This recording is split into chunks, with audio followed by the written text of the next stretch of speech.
राहुरी विधानसभा पोटनिवडणुकीमध्ये आता राष्ट्रवादी शरदचंद्र पवार पक्षाचे उमेदवार गोविंद मोकटे यांनी आता प्रचाराला सुरुवात केलेली आहे। आपल्या सोबत ते आहेत, त्यांच्याशी आपण बातचीत करणार आहोत। काय सांगाल, आज प्रचाराला तुम्ही सुरुवात केलेली आहे, काय सांगाल?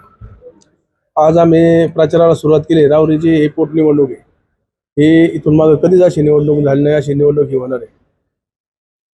सकाळपासूनच तुम्ही गावोगावी भेट देताय, कार्यकर्त्यांची भेट घेताय, काय? हो, माझा प्रचाराचा दौरा चालू झालाय सकाळपासून।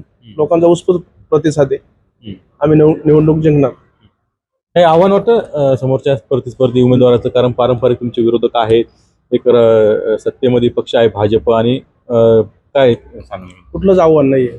समोर एक छोटा मुलगा आहे। तुमचे काय प्रश्न असतील साधारणतः? काय माझे खूप मोठे प्रश्न आहेत। शेतकऱ्यांविषयी या मतदारसंघात खूप नाराजी आहे। गेली 10-11 वर्ष भाजप सरकारने शेतकऱ्याकडे लक्ष दिलं नाही, गरीब मुलांच्या शिक्षणाकडे लक्ष दिलं नाही, मुलांच्या नोकऱ्याकडे लक्ष दिलं नाही। असंख्य प्रश्न घेऊन खऱ्या अर्थाने या पोटनिवडणुकीला मी सामोरं जातो। पण कुठेतरी बिनविरोध होईना असं बोललं जात होतं।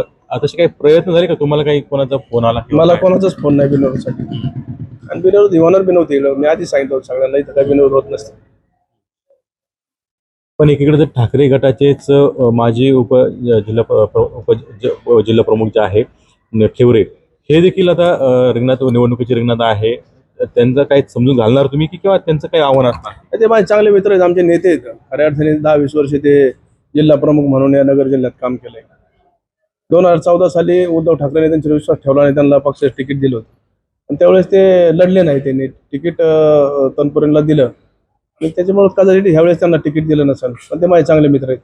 आता तुमचं प्रचाराचं सगळी रणनीती कशी असणार आहे? कारण समोर सत्ताधारी पक्ष असणार आहे, वंचितचं देखील तुम्हाला आव्हान असणार आहे, काय?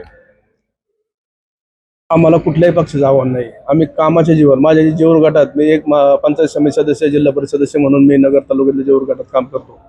माझी एवढी कामं आहेत का, गेली 25 वर्षाचा जो आमदार आहे त्यांनी 25 वर्षात एवढे कामं केली नाही तेवढे मी कामं जेऊर गटात 10 वर्षाच्या काळात करून दाखवलेत। मोठी मोठी कामं माझे समोरच्या माझ्या आमदाराचं एकही काम असं ठोस नाही राहुरी मतदारसंघात किंवा नगरमध्ये, तर त्या कामाकडे पाहून लोक मतं देतील।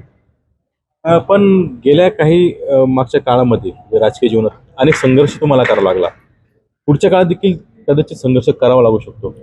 मी संघर्षात खऱ्या अर्थाने गेली 15-20 वर्षापासून माझं संघर्षाचं जीवन चाललं, आणि हे संघर्षाचं जीवनच माझं इथून पुढे बी राहणार आहे। गोरगरिबांच्या, सर्वसामान्यांच्या मुलासाठी, गोरगरिबांच्या घरासाठी, कोणी आजारी पडलं, कोणी दवाखान्यात काही मदत लागली, कोणाला शाळेसाठी मदत लागली, असंख्य मुलांना मी कॉम्प्युटर वाटले, असंख्य मुलांची मी दुष्काळ असताना फी भरली। असा इतिहास माझ्या मागे खूप मोठा आहे। मला इलेक्शनमध्ये कुठलाही पैसा लागत नाही, पैसा वाटावा लागत नाही।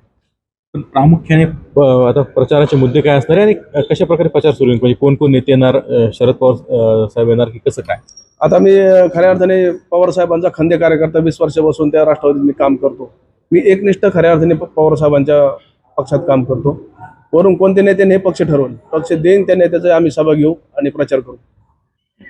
आता सगळे प्रचार सभेला वगैरे कधीपासून सुरुवात करणार, काय?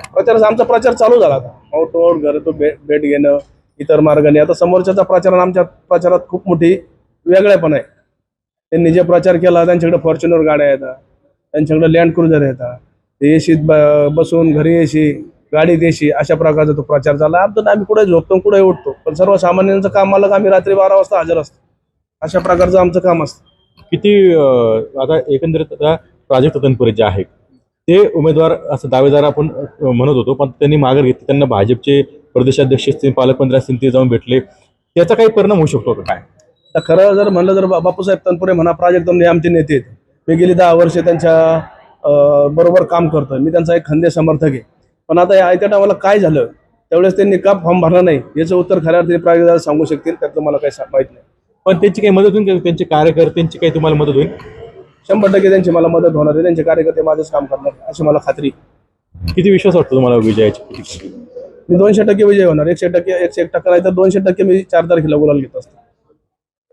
तर निश्चितच मीच गुलाल घेणार असा विश्वास जो आहे तो गोविंद मोकटे यांनी व्यक्त केलेला आहे, आणि आता प्रचाराला देखील त्यांनी सुरुवात केलेली आहे। कॅमेरा विक्रम मित्र कुणाल जायकर, TV9 मराठी, राहुरी, अहिल्यानगर।